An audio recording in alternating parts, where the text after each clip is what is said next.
பின் யாரும் எதிர்பார்க்காத நேரத்தில் திடீரென்று கப்பலை தாக்கியது.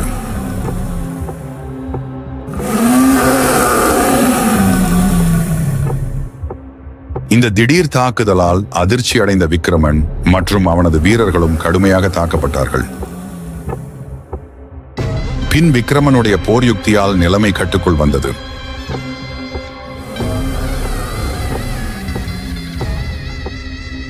கடைசியாக விக்ரமன் அந்த ராட்சசன் மிருகத்தை கொன்று அந்த தாக்குதலில் இருந்து தப்பினார்கள்.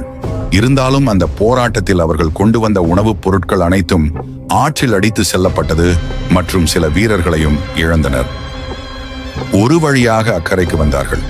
இப்போது அவர்களிடம் உணவு சுத்தமாக இல்லை என்பதால் விக்ரமன் கொன்ற அந்த மிருகத்தின் வாளை வெட்டி எடுத்துக் கொண்டனர்.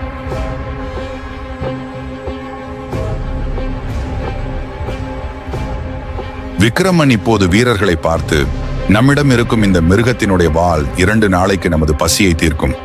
ஆனால் அதற்கு பிறகு நம்மிடம் உணவு இல்லை.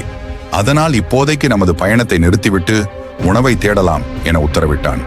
அதன்படி அனைவரும் அருகில் இருந்த காட்டுக்குள் உணவை தேடி சென்றார்கள்.